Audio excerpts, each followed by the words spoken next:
செய்திக்கு செல்வதற்கு முன்பதாக தலைவணங்கி ஜெபிக்கலாம். அப்பொழுது வேத வாக்கியங்களை அறிந்து கொள்ளும்படி அவருடைய மனதை அவர் திறந்தார். ஏசப்பா, உங்களுடைய வேத வசனங்களை நாங்கள் அறிந்து கொள்வதற்கு எங்களுடைய மனதை நீர் திறக்க வேண்டுமாய் ஜெபிக்கிறோம். இயேசுவே, இந்த நேரத்தில் நீர் எங்களோடு பிரசன்னராக இருந்து உம்முடைய வசனத்தை நாங்கள் கேட்கும் பொழுது அதன்படி செயல்பட, அதன்படி நடக்க ஏசப்பா நீர் கிருபை பாராட்ட வேண்டுமாய் நோக்கி ஜெபிக்கிறோம். நீர் எங்களோடு பேச வேண்டுமாய் ஜெபிக்கிறோம். உம்முடைய மெல்லிய சத்தத்தால் எங்களோடு நீர் இடைப்பட வேண்டுமாய் நோக்கி ஜெபிக்கிறேன். இந்த செய்தியை கர்த்தாவே, உம்முடைய வசனத்தை கேட்கக்கூடாதபடிக்கு சாத்தான் கொண்டு வருகிற எல்லா தடைகளையும் நசரேயனாகிய இயேசு நாமத்தினாலே அதம் பண்ணி போடுகிறேன். இந்த நேரத்தில் நீர் பிரசன்னராக இருக்க வேண்டுமாய் ஜெபிக்கிறேன். இயேசு நாமத்தில் ஜெபங்களும் பிதாவே, ஆமீன். போன மாதம் நம்ம என்ன செய்தியை கேட்டோன்னா, முன்குறிக்கப்பட்ட தேவசித்தம். முன்குறிக்கப்பட்ட தேவசித்தன்ற வேலை நமக்கு என்ன அவர் முன்குறிச்சிருக்காரோ, அதாவது ஹைட்டாக இருக்கலாம், கலராக இருக்கலாம், அழகாக இருக்கலாம், அறிவாக இருக்கலாம், திறமையாக இருக்கலாம், எதுவோ அது அவர் முன்குறிச்சிட்டார். அதுக்குள்ளே தான் நம்ம என்ன செய்ய முடியும், செயல்பட முடியும். அது அவர் முன்குறித்த, நம்மை குறித்து அவர் முன்குறித்தது. அதில் நான் என்ன செய்யக்கூடாது, வருத்தப்படக்கூடாது. அதில் எனக்கு உயரம் இல்லையே, எனக்கு கலர் இல்லையே, அதெல்லாம் வருத்தப்படக்கூடாது. அவர் நமக்கு ஒவ்வொருத்தருக்கும் ஒவ்வொரு முன்குறிப்பு கொடுத்துருக்கிறார். இன்றைக்கி நம்ம என்ன பார்க்க போகிறோம்னா, வெளிப்படுத்தப்பட்ட தேவசித்தம். வெளிப்படுத்தப்பட்ட தேவசித்தம்னா, இந்த வேதத்தில் நிறைய காரியங்களை அவர் நமக்கு சொல்லிட்டு போயிருக்கார். இதை செய், இதை செய்யாத என்றெல்லாம் சொல்லியிருக்கார். அதுக்கு நம்ம போயிட்டு இதை செய்யலாமான்னு எல்லாம் கேள்வி கேட்க வேண்டிய அவசியம் இல்லை. நான் அன்றைக்கி 3 காரியத்தை குறித்து நம்ம சிந்திக்கணும்னா, ஒன்று முன்குறித்த தேவசித்தம், 2வது வெளிப்படுத்தப்பட்ட தேவசித்தம், 3வது என்னன்னு சொன்னால் வெளிப்படுத்தப்படாத தேவசித்தம். வெளிப்படுத்தப்படாத சித்தத்தை தான் நம்ம என்ன செய்யணும், அறிந்து கொள்வது எப்படி, இது என்ன, இந்த வேலையில் சேருவது அப்படின்னு பைபிளில் கிடையாது. அப்போ எப்படி இந்த வேலைக்கு சேர்றது, அதை அவர் வெளிப்படுத்தணும். அவருடைய கரத்திலிருந்து பரிசுத்த ஆவியானவருடைய உதவியோடு இது பண்ணணும். ஆனால் இப்போ என்னென்னா, ஆல்ரெடி வெளிப்படுத்தப்பட்டிருக்கு. இதை செய், இதை செய்யாதேன்னெல்லாம் வெளிப்படுத்தப்பட்டது. அதை பற்றி நம்ம என்ன செய்ய, அங்கே போய் கேட்க வேண்டிய வேலையே இல்லை. அவர்கிட்ட ப்ரேயர் பண்ணி இதை நான் செய்யலாமா வேண்டாமான்றது இல்லை. இது பைபிளில் சொல்லப்பட்டு அப்படியே நம்ம என்ன செய்யணும், ஃபாலோ பண்ணணும். அதான் மத்தேயு 7ஆம் அதிகாரம் 21ஆம் வசனம். இங்கே என்ன சொல்லப்பட்டிருக்குன்னா, பரலோகத்தில் இருக்கிற என் பிதாவின் சித்தத்தின்படி, அவருக்கு எது சித்தமோ அதன்படி செய்வதே அவர் செய்கிறவன் தான் என்னுடைய என்னவாக இருக்கிறான், பரலோகத்தில் செல்வான். சும்மா போய் ஜெபம் பண்ணணும், அவரை துதிக்கணும், ஆராதிக்கணும், பைபிள் எல்லாம் பண்ணணும் தான். ஆனால் வெறும் பைபிளெல்லாம் படிக்கிறேன், ஜெபிக்கிறேன், இந்த ஆலயத்துக்கு வரேன், ஆனால் பக்கத்து வீட்டில் உள்ளவங்கள்ட்ட போயிட்டு கெட்ட வார்த்தையில் பேசிட்டு அவனை அடிச்சிட்டு இருந்தோன்னா அது அவருடைய சித்தமா இல்லை இல்லையா? அப்போது அவருடைய சித்தத்தின்படி செஞ்சால் தான் உங்கள் ஜெபம் கேட்கும். அவருடைய சித்தத்தின்படி செஞ்சால் தான் பரலோகத்துக்கு நம்ம என்ன செய்ய முடியும், போக முடியும். அவருடைய சித்தம் என்ன, தெசலோனிக்கர் 4:3 பார்க்கும்போது, நீங்கள் பரிசுத்தமுள்ளவர்களாக வாழ வேண்டும் என்பதே தேவனுடைய சித்தமாக இருக்கிறது. அவருடைய சித்தம் என்ன, அவருக்கு பரிசுத்தமாக குறைதரை இல்லாமல் நம்ம பரிசுத்தமான ஒரு வாழ்க்கை வாழ வேண்டும் என்பது தான் அவருடைய சித்தம். அது மட்டும் இல்லை, இயேசு கிறிஸ்து என்ன சொல்கிறாரு, யோவான் 4:34 என்ன சொல்கிறாரு, அவருடைய சித்தம் செய்து முடிப்பதே என்னுடைய போஜனமாக இருக்கிறது என்று சொல்கிறார். பிதாவுடைய சித்தத்தை செய்வது போஜனமாக இருக்கிறது அப்படிங்கிறார். அடுத்து மத்தேயு 12:50 பார்க்கும் பொழுது, பரலோகத்தில் இருக்கிற என் பிதாவின் சித்தத்தின்படி செய்கிறவன் எவனோ அவனே எனக்கு சகோதரனும் சகோதரியும் தாயுமாய் இருக்கிறார்கள். அப்போது அவருக்கு தாயும் தகப்பனும் சகோதரியும் மகனும் எல்லாருமா யாராக இருக்க முடியும்? நீங்கள் அவருடைய பிள்ளைகளாக இருக்கணும்னா, அவருடைய ஃபேமிலி மெம்பராக இருக்கணும் அப்படின்னா அவருடைய சித்தத்தின்படி செய்யும்.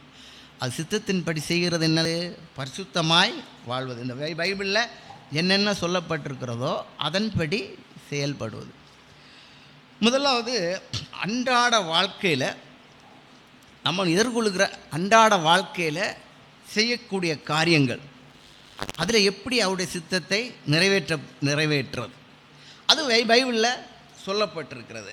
அந்த விஷயத்தில் என்ன செய்யக்கூடாது, நமக்கு டவுட்டே வரக்கூடாது. இப்போ என்னென்னா, நம்ம இடத்துல அநேக பெற்றோர் இருக்கீங்க, வாலிப பிள்ளைங்கள் இருக்காங்க. அவங்களுக்கு ஒரு திருமண காரியம் நம்ம பார்க்கணும். நீங்கள் எப்படியும் என்ன வந்து இங்கே இயேசு கிறிஸ்துவை அறிஞ்சிட்டீங்க இல்லையா? அப்போது அவங்களுக்கு ஒரு திருமணம் பார்க்கணும் அப்படின்ற வேலை நமக்கு கேள்வி வரும். நம்ம சொந்தக்காரன் ஒரு பையன் இருக்கான், அல்ல ஒரு பொண்ணு இருக்குது, அல்ல நமக்கு விரும்பி கேட்குறாங்க கல்யாணம் பண்ணி கொடுக்கலான்ட்டு. அப்போது இது பண்ணலாமா வேண்டாமா ஏன்னு சொல்லி இந்த வரன் பண்ணலாமான்னு ஒரு கேள்வி வருது. அதுக்கு பதில் எங்கே இருக்குது?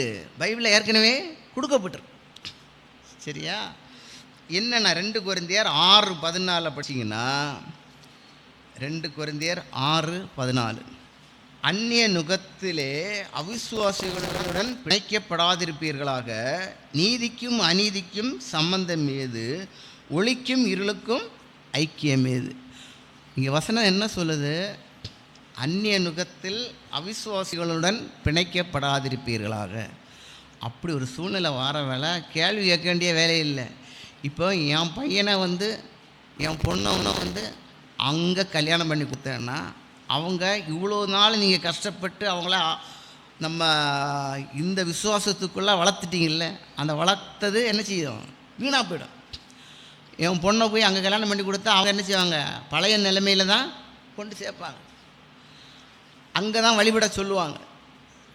இப்போது பைபிளில் என்ன சொல்லப்பட்டிருக்குது? அதில் கேள்வி கேட்க வேண்டிய வேலையே இல்லை. இவங்களுக்கு கொடுக்காம வேண்டாமான்றது ஒரு பெரிய போராட்டம். நம்ம குடும்ப வாழ்க்கையில் கல்யாணம் மேரேஜின்னு வர டைமில் கொடுக்குறதா, அந்த பையன் நல்லவனா கெட்டவனா, அவன் வந்து மோசமானவன்னு வச்சிங்களேன், வருமானம் கம்மியாக தான் இருக்கும், ஆனால் அவன் தண்ணி அடிக்கிறவனாக இருப்பான், மோசமாக நடக்கிறவனாக இருப்பான். அப்போது அந்நிய நுகம் நம்முடைய விசுவாசத்துக்குள்ளே இல்லை. அப்போ அதில் என்ன பண்ணணும்? கட் பண்ணணும். அதே மாதிரி ஒவ்வொரு காரியங்களும் பைபிளில் சொல்லப்பட்டிருக்கு. அதை பற்றி உங்களுக்கு ஒருவேளை பைபிள் நாலேஜ் இல்லைன்னா ஐயா அவங்கள்ட்ட கேட்கலாம், பைபிளில் இது என்ன சொல்லப்பட்டிருக்கு, இது செய்யலாமா? அப்போது இதில் செய்யப்பட்ட காரியத்துக்கு பதில் வேறு இடத்துல போய் கேட்டு அறிந்து கொள்ள வேண்டிய வேலையே இல்லை. அடுத்து எங்கள் ஊரில் ஒரு விழா நடக்குது. அங்கே குலதெய்வத்துக்கு எங்கள் சொந்தக்காரங்கள் எல்லாம் பூஜை செய்கிறாங்க, எனக்கு அதில் பங்கு இருக்குது, இது நான் போய்த்தான் ஆகணும், இல்லைன்னா எங்கள் வீட்டை விட்டு எல்லாம் என்ன ஒதுக்கி வச்சுருவாங்க, எனக்கு பங்கு இல்லாமல் போயிடும். இது என்ன செய்கிறது? பைபிளுக்கு என்ன செய்கிறது சொல்லப்பட்டிருக்கு? யாதொரு விக்கிரகத்தையாகலும் நமஸ்கரிக்கவோ சேவிக்கவோ கூடாதுன்னு சொல்லியாச்சு. பைபிளில் சொல்லிச்சுன்னா அவ்வளோதான். அதுக்கப்புறம் அங்கே கேள்வி கேட்க வேண்டிய வேலை இல்லை. அந்த விஷயத்தில் நம்ம என்ன பண்ணோம்? பைபிளில் சொல்லப்பட்டதுக்கு மாறி செய்ய வேண்டிய வேலையே இல்லை. அடுத்து ஒரு வேலை வருது, 2-3 இடத்துல வேலைக்கு சொல்கிறாங்க, எங்கே போகிறது? ஒரு இடத்துல என்ன சொல்கிறாங்க? ஞாயிற்றுக்கிழமை வேலை செய்யணுன்றாங்க. பைபிளில் என்ன சொல்லப்பட்டிருக்கு? ஓய்வு நாளை பரிசுத்தமாக ஆசரிக்க நினைப்பாயாக. அப்போது ஓய்வு நாளில் ஞாயிற்றுக்கிழமை யாருடையது? கர்த்தருடையது. அப்போ நான் அங்கே போகக்கூடாது.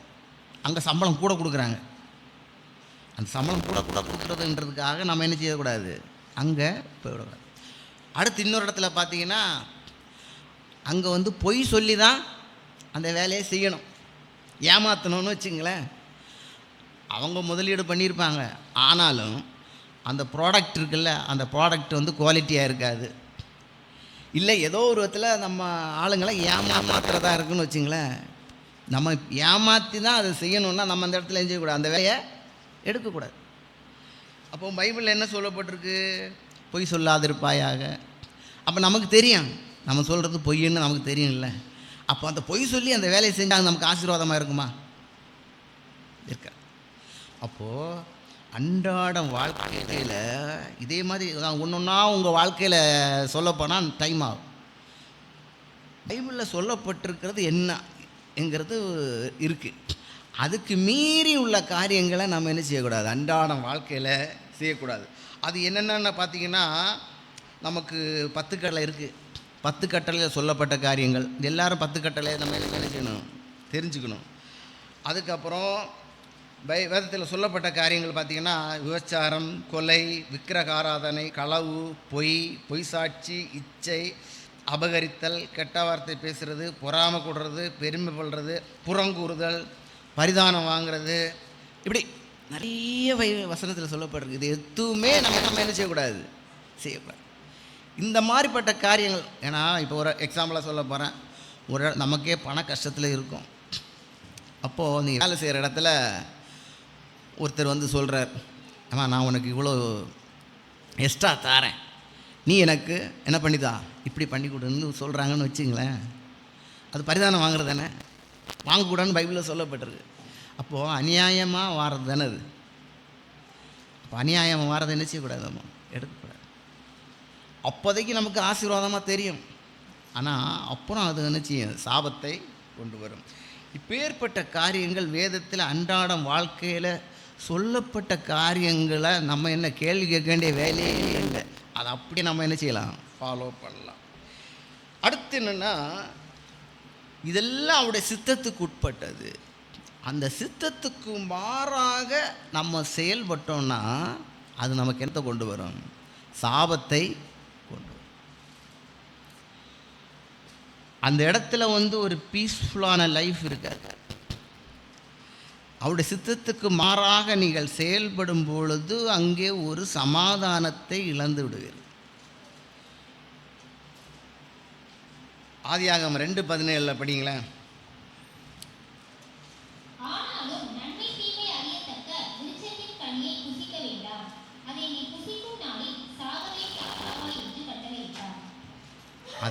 அதை புசிக்கும் நாளில் நீ செய்வாய், சாகவே சாவாய்ன்னு சொல்லிட்டார்.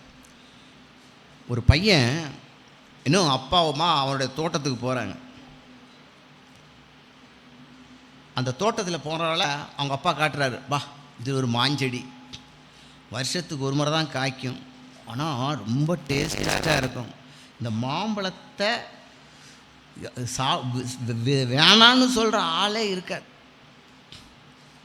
அடுத்து ஒரு பலாப்பழத்தை மரத்தை காட்டுறாரு, பா இதுவும் அதே மாதிரி தான், ரொம்ப டேஸ்ட்டாக இருக்கும், நம்ம அது காய்க்கிற வேலை சாப்பிட்லான்றார்.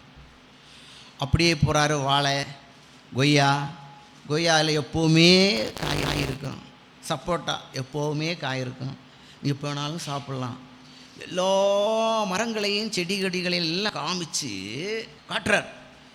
இதெல்லாம் நமக்கு இந்த தோட்டத்தில் இருக்கிற அத்தனையும் சாப்பிட்லாம், ஜாலியாக இருக்கலாம் அப்படின்னு சொல்லி காட்டிட்டு, அந்த வேலி ஓரத்தில் ஒரு செடி, அழகாக செடி இருந்துச்சு. என்ன செடின்னா, அது ஒரு நல்ல red colour, rose colour, orange colour, இதெல்லாம் விதவிதமாக பூ கொடுக்குற ஒரு செடி. அந்த செடி என்னன்னா அரளி செடி. அந்த அரளி செடியை பார்த்து சொல்கிறார் அவர், இந்த விதையை நீ என்ன செய்யக்கூடாது, சாப்பிட்ட கூட, இந்த விதையை சாப்பிட்டேன்னா செத்துருவேன்றார். நமக்கு நிறைய பேருக்கு தெரியும் அரளி செடி விஷமானதுன்னு. நம்ம வீட்டுகளெல்லாம் நிற்கும். யாராவது அதை பறித்து சாப்பிடுவோமா? சாப்பிட மாட்டாங்கல்ல. நம்ம பேரண்ட்ஸு சொல்லி கொடுத்துருப்பாங்க, இந்த அரளி செடி அழகாக தான் இருக்கும், பார்க்குறதுக்கு ரொம்ப இதாக இருக்கும், அழகாக இருக்கும், பார்க்கலாம், அப்படி இருக்கணும். ஆனால் அந்த விதையோ பூவோ சாப்பிட்டா ஆளுக்கார். அந்த பையன் சாப்பிடுவானா? சாப்பிடுவான். பக்கத்து தோட்டத்துலேருந்து ஒருத்தன் வரான், வந்து சொல்கிறான் அந்த பையன்கிட்ட, டேய் உங்கள் அப்பா பொய் சொல்கிறாருடா, இந்த அரளிச்செடி விதையை நீ சாப்பிட்டா ரொம்ப டேஸ்ட்டாக இருக்கும், நீ டக்குன்னு வளர்ந்துடுவேன்னு ஏதோ ஒரு 1000 பொய் சொல்கிறான்னு வச்சுங்களேன். பொய் சொன்னால் அவன் சாப்பிடுவானா? சாப்பிட மாட்டான்ல. ஏன் சாப்பிட மாட்டான்னா, அவங்க அப்பா சொல்கிறது தான் உண்மை. ஏன்னா எனக்கு எது நல்லதுன்னு சொல்லி அவருக்கு தான் தெரியும் இல்லையா? என்னை தூக்கி சுமந்து வளர்க்குறார், எனக்கு சாப்பாடு ஊட்டுறார். அவர் பொய் சொல்லுவாரா? சொல்ல மாட்டார்ல. அதே மாதிரி தான் அன்னைக்கு தேவன் ஆதாமையும் ஏவாளையும் பார்த்து சொல்கிறாரு, இந்த தோட்டத்தில் இருக்கிற அத்தனையும் நீ என்ன செய்ய சாப், உனக்கு தான். நீ என்ன செய்ய தேவையில்லை, வேலை செய்ய தேவையில்லை, கஷ்டப்பட தேவையில்லை, வேர்வை சிந்த வேண்டிய வேலை இல்லை, உனக்கு வலி இல்லை, நீ எதுவும் செய்ய வேண்டாம். ஜாலியாக உனக்கு விரும்பினதை சாப்பிட்டு அழகாக உட்காரலாம். பகலின் குளிர்ச்சியான நேரத்தில் நான் வருவேன், அப்போ உன்னோடு நான் என்ன செய்வேன், உறவாடி மகிழ்வேன் அப்படின்னு சொன்னேன். ஆனால் தாத்தா என்ன சொன்னான், இல்லை அவர் தேவன் என்ன சொன்னார், இந்த விதையை இந்த கனியை சாப்பிட்டா சாகவே சாவா. சாத்தா வந்து என்ன சொல்கிறான், இந்த கனியை சாப்பிட்டா நீ சாகவே சாக மாட்டா. அந்த பக்கத்து தோட்டக்காரன் சொன்னான்ல, அதே மாதிரி. அப்போ இவங்களுக்கு என்ன வேணும், யோ ஒன்றும் இல்லாத மண்ணிலிருந்து என்ன செய்தார், அப்படியே வனைந்து அவருக்கு சாயலாக என்ன படைச்சாருன்னு சொல்லி ஆதாமுக்கு தெரியுமா இல்லையா? தெரியும். அவருக்கு வாயில் உள்ள சுவாசத்தை ஊதி தான் என்ன படைச்சாருன்னு தெரியுமா இல்லையா அவனுக்கு? அதே மாதிரி ஏவாளுக்கு என்ன தெரியும், அவர் படைச்ச ஆதாம்லேருந்து ஒரு எலும்பை உருவி என்ன படைச்சிருக்காரு. அப்போ அவர் படைத்தவர் சொன்னதை நம்பாமல் எவனோ ஒருத்தன் வந்து சொன்னதை நம்பி அதை சாப்பிட்டாங்க பாருங்க. அப்போ இந்த உலகத்தில் அவ்வளோ பெரிய சாபம் வந்தது. பைபிளில் நமக்கு நிறைய காரியங்களை சொல்லப்பட்டிருக்கு. கர்த்தர் சொல்லியிருக்காரு, இதை செய்யாத, இதை செய்யாத. அப்போ அதுக்கு நம்ம கீழ்ப்படியணுமா இல்லையா? அதுக்கு கீழ்ப்படியலைன்னு வைங்களேன், அது நமக்கு என்னத்தை கொண்டு வரும், சாபத்தை கொண்டு வரும். இப்போ என்ன சாபத்தை கொண்டு வருதுன்னு பார்த்தீங்கன்னா, ஏவாளை பார்த்து கர்த்தர் சொல்கிறாரு, நீ இதை புசிச்சில்ல, உனக்கு காலம் நீ பிள்ளை பேர் படும் பொழுது மிகப்பெரிய வேதனையோடு தான் என்ன செய்வ, பிள்ளை பெறுவே அப்படின்னு ஒரு சாபத்தை கொடுக்குற. அவங்க அந்த கனியை சாப்பிட்றதுக்கு முன்பாடி எப்படி இருந்தாங்க, நன்மை தீமை எதுவுமே அவளுக்கு தெரியாது. அவங்க நிர்வாணின்னு கூட அவளுங்களுக்கு தெரியாது. அப்போது தேவன் வந்து கேட்குற வேலை ஒழிச்சு வர்ற வேலை ஒழிக்கிறாங்க. ஒழிச்சு ஏன் இவங்க ஒழிக்கிறாங்கன்னு கர்த்தர் கேட்குறாரு வேலை. இவங்க என்ன சொல்கிறாங்க, நாங்கள் நிர்வாணியாக இருக்கிறதை கண்டு நாங்கள் என்ன செய்வோம், ஒழிச்சோம். உனக்கு நிர்வாணின்னு சொன்னது யார்? அந்த கனியை சாப்பிட்டதுனால அது. அப்போது அவர்கள் நன்மை தீமை தெரியாமல் ஜாலியாக கர்த்தரோடு அவரோடு, ஒரு குழந்தை எப்படி ஜாலியாக இருக்கும் இல்லையா, அதுக்கு எந்த கவலையும் இருக்குமா? அந்த குழந்தைக்கு தான் வந்து அந்த ட்ரெஸ்ஸை போட்டேன்னா அதுக்கு போடாமல் இருந்தால் என்ன, அதுக்கு தெரியுமா? தெரியாது இல்லையா? அதுக்கு வேலைக்கு சாப்பாடு பெற்றோர் கொடுத்துருவாங்க. அதுக்கு ஐயோ நான் ஃபஸ்ட் ரேங்க் வாங்கணும், அது வாங்கணும், இது வாங்கணும், இந்த வேலைக்கு போகணும், நான் அதை செய்யணும், இதை செய்ய, எந்த கவலையுமே இல்லை அதுக்கு. அதே மாதிரி எந்த கவலையும் இல்லாமல் அந்த தோட்டத்தில் நிம்மதியாக இருந்தாங்க. அவங்க செய்த தவறுனால இப்போ என்ன வருது, ஒரு சாபம் என்ன கொடுக்குறாரு, நீ வேதனையோடு தான் பிள்ளை பெறுவ. அன்னைக்கு கொடுத்த சாபத்தினால தான் இன்னைக்கு வரைக்கும் பெண்களுக்கு ஒரு பெரிய வலி. என்ன வலி, வேதனையோடு தான் பிள்ளை பெறணும் அப்படின்ற ஒரு கட்டாயம், அந்த சாபம் இன்னைக்கு வரைக்கும் இருக்கு. அதேமாரி ஆதாமுக்கு என்ன சொன்னார், நீ வந்து வேர்வை சிந்தி கஷ்டப்பட்டு தான் என்ன செய்வ, சம்பாதிப்ப. உன் வீட்டை கட்டணும்னா வேலை செய்து கஷ்டப்பட்டு தான் ஆகணும். அதுக்கு முன்னாடி எப்படி, அவனுக்கு எந்த வலியும் கிடையாது, வேலை கிடையாது, எதுவும் இல்லை, எல்லாம் தானாக ஜாலியாக இருந்தாங்க. இந்த பக்கம் போவாங்க, ஒரு கனி அழகாக டேஸ்ட்டாக இருக்கும், சாப்பிடுவாங்க. அந்த பக்கம் போனால் இன்னொரு கனி இருக்கும். அவங்களாம் ஒன்றும் செய்யலை. இப்போ அப்படி கிடையாது. நீங்கள் தோட்டம் ஊர் காட்டில் போனீங்கன்னா உழவு ஓட்டுவாங்க, புல் முளைச்சிடும், திரும்பவும் என்ன செய்யணும், பூண்டு முளைச்சி வரும். 3 மாதம் கழிச்சு திருப்பி உழணும். என்னதான் அந்த பயிர் என்ன செய்யும், விளையும். இல்லைன்னா புல் பூண்டு முளைச்சி அதுவும் பெருசாகிடும். அப்போது இவன் கஷ்டப்பட்டு வேலை செஞ்சு தான் அதை சம்பாதிக்க வேண்டிய கட்டாயத்துக்குள்ளே என்ன செஞ்சிட்டான், மாற்றப்பட்டான். அடுத்து ஒரு பெரிய சாபத்தை கொடுக்குறாரு. என்ன சாபம் தெரியுங்களா? நீ மண்ணிலிருந்து எடுக்கப்பட்டாய், நீ மண்ணுக்கே திரும்புவாய். உங்கள் வீட்டில், உங்கள் குடும்பத்தில் யாராவது ஒருத்தர் இறந்து போகிறாங்கன்னு வைங்களேன், நமக்கு எவ்வளோ பெரிய வலி இருக்கும் இல்லையா? நமக்கு சொந்தமான அம்மா இல்லை பிள்ளைங்க யாராவது ஒருத்தர் அந்த இறந்து போகும் பொழுது அந்த வலிங்கிறது தாங்கொன்னா வலி. அந்த பிள்ளை, டே நீ செல்லு நோண்டிகிட்டு இருக்கிற, தென்ன நோண்டுற இல்லையா? செய்தி டைமத்தில் அட்டண்டன்ஸ் எல்லாம் போடக்கூடாது. முதல்ல என்ன கேட்டால் சர்ச்சுக்கு செல்லே கொண்டு வரக்கூடாது. அப்படியே கொண்டு வந்தால் கூட என்ன செய்யணும், நீங்கள் வெளியில் எடுக்கக்கூடாது. ரைட்டா? இது கடவுளுக்கு கொடுக்கப்படுற ஒரு நேரம். நமக்கு 7 நாள் இருக்குது. 7 நாள் இன்ட்டு 24 மணி நேரம் இருக்குது. இங்கே ஒரு 1 ஹவர் இருப்போம். அந்த நேரத்தில் நம்ம கவனமாக இங்கே அவருடைய வசனத்தை கேட்கும்.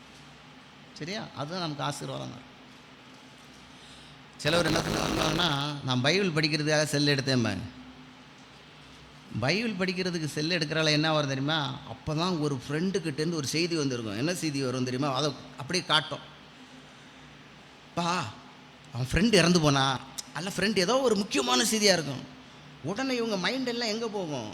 அங்கே தான் போகும். நீ எது பைபிள் படிக்கிறது தான் எடுத்திருப்பீங்க. ஆனால் அது அங்கே பொய் 2 ஹவர் எங்கே போகும்? வேறு எங்கேயோ போகும். அதனால் அந்த சர்ச்சில் வர டைமில் செல்லை நீங்கள் கொண்டு வராமல் இருக்கிறது நல்லது. வந்தால் கூட எடுக்கக்கூடாது. பைபிள் படிக்கிறதுக்குன்னு செல்லை எடுக்காதீங்க. எடுத்தீங்கன்னா நீங்கள் பைபிள் படிக்கவே முடியாது, வேறு ஏதோ தான் படிக்க முடியும். இது உங்களுக்கு ஒரு இதாக சொல்கிறேன், இடைச்சொருகள் நான் பார்த்ததுனால சொன்னேன். சரியா? அப்போது மண்ணுக்கே திரும்புவான். அப்போது அன்னைக்கு ஆதாமுக்கு கொடுக்கப்பட்ட சாபம் என்னது? சாவு என்கிற சாபம். அன்னைக்கு இவங்க கீழ்ப்படிந்திருந்தாங்கன்னா இந்த உலகத்தில் சாவுன்றதே இருந்திருக்காரு. அப்போ தான் அவர் சொல்கிறார், நீ மண்ணுக்கே திரும்புவாயின்னு சாபம் கொடுக்கறது என்னது சொல்லுது? சாவை குறிக்கிறது. அப்போ ஒருத்தர் செய்ததான பாவத்தின் நிமித்தம், கீழ்ப்படியாமை நிமித்தம் நமக்கு என்ன வந்துச்சு? சாபம் வந்துடுச்சு. அதே மாதிரி தான் நாமும் செய்கிறதான தவறு, இந்த பைபிளுக்கு அவருக்கு கீழ்ப்படியாமல் அவருடைய சித்தத்துக்கு மாறாக செய்கிற காரியங்கள் நம்ம குடும்பத்துக்கு என்னத்தை கொண்டு வந்துடும்? சாபம். அநேக இதை நினைப்போம், நான் செய்கிற தப்பு பிள்ளைங்களுக்கு தெரியாது, நான் செய்கிற தப்பு மனைவிக்கு தெரியாது, நான் செய்கிற தப்பு கணவனுக்கு தெரியாது. ஒன்றும் பிரச்சனை இல்லை. எல்லாத்தையும் என்ன செய்கிறார்? அவர் பார்க்குறார். அவர் பார்க்கும் பொழுது நாம் செய்கிறதான அந்த தவறினுடைய சாபத்தை காலாகாலத்துக்கு நம்முடைய பிள்ளைகளை அனுபவிக்க வேண்டிய கட்டாயத்துக்குள்ளே மாற்றப்படும். அதனால் நம்ம இந்த விஷயத்தில் கவனமாக இருக்கணும். நமக்கு சாபம் நம்ம குடும்பத்தில் வராதபடிக்கு என்ன செய்யணும்? இங்கே பார்த்து. 3வது, அவருக்கு சித்தம் இல்லாமல் காரியங்களை நம்ம செய்யும் பொழுது அவர் நம்மளை அழித்து போடுவார். நிறைய இடங்கள் அழிவு வந்துவிடும். ஆதியாகமம் 6ஆம் அதிகாரம் 5-7.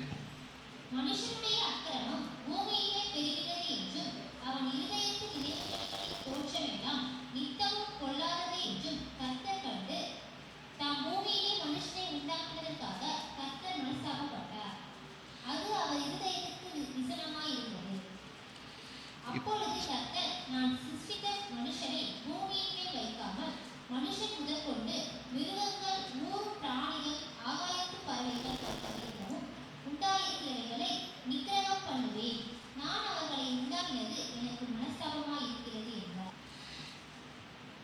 மனிதனை படைத்தது யார்? கர்த்தர். அவருடைய சித்தத்தை செய்யணுன்னு தான் அவர் என்ன செஞ்சார்? படைத்தார். ஆனால் அவன் என்ன செய்தான்? அவன் இஷ்டத்துக்கு மனம் போன போக்கில் காரியங்களை செஞ்சான். அதான் என்ன சொன்னார் இந்த வசனம்? என்ன சொல்லுது? நான் சிருஷ்டித்த மனுஷனை பூமியின் மேல் வைக்காமல் நிக்கிரகம் பண்ணுவேன். நான் அவர்களை உண்டாக்கினது எனக்கு மனஸ்தாபமாய் இருக்கிறது. நோவாவின் காலத்தில் அங்கே அந்த மக்கள் எல்லாம் அப்படி பாவம் செஞ்சாங்க. அவருடைய சித்தத்துக்கு மாறான காரியங்களை நோவாவின் காலத்தில் செஞ்சாங்க. அந்த நோவாவின் காலத்தில் செஞ்சது போலவே இன்றைக்கு நம்ம நாட்கள்லேயும் அதே காரியங்கள் தான் நடக்குது. நீங்கள் மத்தேயு 24:34 பார்க்கும் பொழுது நோவாவின் காலத்தில் எப்படி நடந்ததோ அப்படியே மனுஷகுமாரன் வரும் காலத்திலும் நடக்கும். அப்போது இன்றைக்கி நடக்கிற காரியங்கள் எல்லாம் பார்க்கும் பொழுது இயேசு கிறிஸ்து சீக்கிரமாக வரப்போகிறார் என்றதை அது காட்டுது. மனுஷகுமாரன் வருங்காலத்திலும் நோவாவின் காலத்தில் நடந்தது போல் நடக்கும். நோவாவின் காலத்தில் என்ன நடந்ததுன்னா, மனுஷன் எல்லாம் மனம் போன போக்கில் அவன் நடந்தான். விபச்சாரம், வேசித்தனம், கொள்ளை, கொலை எல்லா காரியங்களும் நடந்தது. அதே மாதிரி தான் இன்றைக்கி நடக்குது. பார்த்தீங்கன்னா, சொந்த கணவனையே காதலனோடு சேர்ந்து கொலை செய்கிறது டெய்லி பேப்பரில் வரும். சொந்த பெற்ற பிள்ளைய காதலனோட சேர்ந்து கொலை செய்கிற தாய், இதை பேப்பரில் பார்த்தீங்கன்னா டெய்லி இருக்கு. அன்பு போயிடுச்சு. அன்னைக்கெல்லாம் ஒரு பையனும் ஒரு பொண்ணும் எங்கள் காலத்துல எல்லாம் படிக்கிற காலங்களில் போய் பேசினாலே கண்டிப்பாங்க, பேச மாட்டாங்க.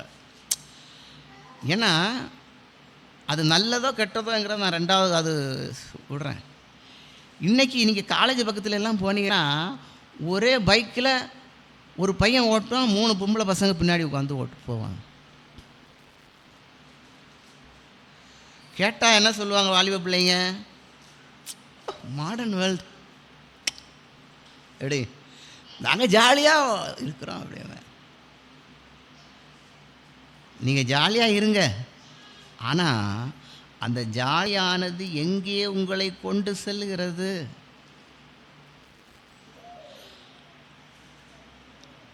இன்றைக்கி என்ன சொல்கிறாங்க?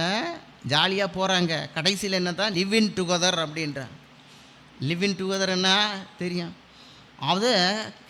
அதை நியாயப்படுத்துகிறாங்க. கல்யாணத்துக்கு முன்னாடியே இவங்க தனியாக வாழ்வாங்களாம். அதுக்கு ஒரு நியாயம் கேட்டிங்கன்னா, ஆமாம் கல்யாணம் கட்டிக்கிட்டு அப்புறமா தான் நாங்கள் பிரிகிறது, இப்போவே எல்லாம் அந்யோன்யமாக வாழ்ந்துட்டு அப்புறமா பிடிச்சா வாழ்கிறோம், பிடிக்கலன்னா போயிடுறோன்றாங்க. அதில் என்ன நடக்குது தெரியுமா? அந்த பிள்ளைங்களுக்கு கல்யாணமே ஆகிறதில்லை. ஒரு ஸ்டேஜ் வருது, 35 வயசு 40 வயசு ஆன உடனே அவனுக்கு இவளை புளிச்சு போகுது, அல்லனா அவனை இவளுக்கு புளிச்சு போகுது, பிரிந்தோம். அப்புறம் வயசான காலத்தில் யாருமே கவனிக்க முடியாத ஒரு சூழ்நிலைக்கு தள்ளப்படுகிறார். இன்றைக்கு நடக்கிறது போல தான் நோவாவின் காலத்தில் நடந்தது. எப்படி வேண்டுமானாலும் நாங்கள் வாழ்வோம், என்ன வேணுமானாலும் செய்வோம். போதை பொருட்களின் அடிமை, எதை வேணுமானாலும் செய்வோன்னு வாழ்கிறாங்க. ஆனால் அல்டிமேட்டாக என்ன ஆகுது தெரியுங்களா? அண்மையில் ஒரு செய்தி, பெங்களூரில் 7000 வாலிப பிள்ளைங்களுக்கு HIV எய்ட்ஸ். அது 7000 பேர் வந்து எல்லாரும் இல்லை, அட்மிட் ஆனவங்க மட்டும். டெஸ்ட் எடுத்தால் இங்கே எத்தனை பேர் இருக்குன்னு தெரியாது. அடுத்த செய்தி என்னென்னா, இது வந்து இந்தியா தேசத்தில் 3வது இடம் தானா பெங்களூர். முதல் இடம் எங்கே இருக்கான்னா பெங்களூர், இந்த மும்பை, பாம்பேயில், கர்நாடகாவில் இருக்கா, மகாராஷ்டிரா மாநிலத்தில் முதலிடமா, ஆந்திரா 2வது இடமா, 3வது தான் கர்நாடகா. அப்போ அங்கே எப்படி இருக்கும் பாருங்கள். அதான் வேதம் என்ன சொல்கிறது? ரோமர் 1:26 இழிவான இச்சை ரோகங்களுக்கு அவர்களை ஒப்பு கொடுத்தார். பிள்ளைகள் இன்னைக்கு என்ன சொல்கிறாங்க? ஓ, நான் ஒரே பைக்கில் நான் ஒரு பையன் 3 பொம்பளை பசங்களும் போவோம், நாங்கள் ஜாலியாக தான் இருப்போன்றீங்க. ஆனால் அதனுடைய நெட் ரிசல்ட் என்ன?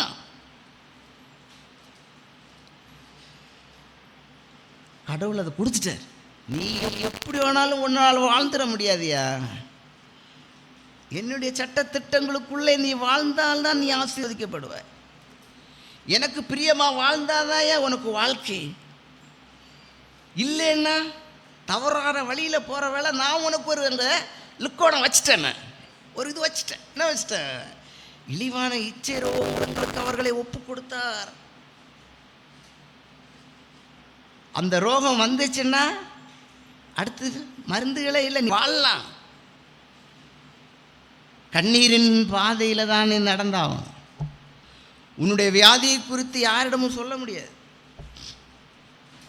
உன்னுடைய வியாதிக்கு மருந்து இல்லை. காலம் ஃபுல்லாக உன்னுடைய வாழ்க்கையை நீ அழித்து போடுவாய். அதனால் வாழ்க்கை என்பது நம்ம எப்படியானாலும் வாழலாம். ஆனால் அந்த வாழ்க்கையை வாழ வைக்கிறது அவருடைய கருத்தில் இருக்குது. அவருக்கு சித்தமானதை நம்ம செய்யும் பொழுது என்ன செய்யலாம்? நிம்மதியான ஒரு வாழ்க்கை கர்த்தர் நமக்கு கொடுக்குறார். நோவாவுக்கு காலத்தில் பேழையை உண்டு பண்ணார். பேழையை உண்டு பண்ணுறது எதுக்காக உண்டு பண்ணார்? நல்லவங்களெல்லாம் உள்ளே சேர்க்கணும், மற்றவங்கெல்லாம் வெளியே. அப்போது வரவன் போகிறவங்கெல்லாம் கேட்டான், வைத்தியக்காரா, இவ்வளோ பெரிய பேழையை உண்டு பண்ணுறியே, அந்த பேழையை எப்படியா மிதக்கும்? பைத்தியக்காரனாக இருக்கையான்னு சிரிச்சாங்க. ஒரு நாள் மழை வந்தது, பெருவெள்ளம் வந்தது. பேழையில் ஏறினவங்கெல்லாம் தப்பிச்சாங்க. பேழை தண்ணியிலே மிதந்தது. துன்மார்க்கமாய் வாழ்ந்த அத்தனை பேரும் தண்ணிக்குள்ளால் போயிட்டாங்க. இன்றைக்கும் உங்களுக்காக சொல்லப்படுகிற ஒரே ஒரு காரியம், இந்த உலகத்துக்காக சொல்லப்படுகிற ஒரே காரியம், இயேசு சீக்கிரமாய் வரப்போகிறார் என்கிற செய்தி. அல்லேலூயா. அந்த செய்தியை கேட்கும் பொழுது அநேகர் சிரிக்கிறாங்க. உலகத்தில் நீங்கள் உங்கள் ஃப்ரெண்ட்ஸுக்கிட்ட சொல்லுங்கள் பார்க்கலாம், இயேசு வருகிறார் அப்படின்னு சொல்லி பாருங்கள் பார்க்கலாம், சிரிப்பான். இயேசு கிறிஸ்துவை அறிந்து கொண்ட மக்கள்கிட்ட சொல்லி பாருங்கள், நான் பிறந்ததுலேருந்து இதை தான் சொல்லி கொண்டு இருக்கிறாங்க, நான் எப்படி வேண்டுமானாலும் நான் வாழலாம்னு சொல்லிட்டு கவலை இல்லாமல் வாழ்கிறாங்க. நோவாவின் காலத்திலே சிரித்தது போல இன்றைக்கு உலகம் நம்மை பார்த்து சிரித்து கொண்டிருக்கலாம். ஆனால் ஒரு நாள் பெருமழை வரும், ஒரு நாள் நமக்கு இறப்பு ஒன்று வரும், ஒரு நாள் இயேசு கிறிஸ்து வருவார். அப்பொழுது அவருக்கு பிரியமாய் வாழ்கிறவங்க என்ன செய்வாங்க? நித்திய காலமாக அவரோடு சேர்ந்து வாழக்கூடிய அந்த பெரிய கிருபையை அவர் நமக்கு தருவார். கர்த்தர் தாமே இந்த வார்த்தைகளை ஆசீர்வதிப்பாராக. ஆமென்.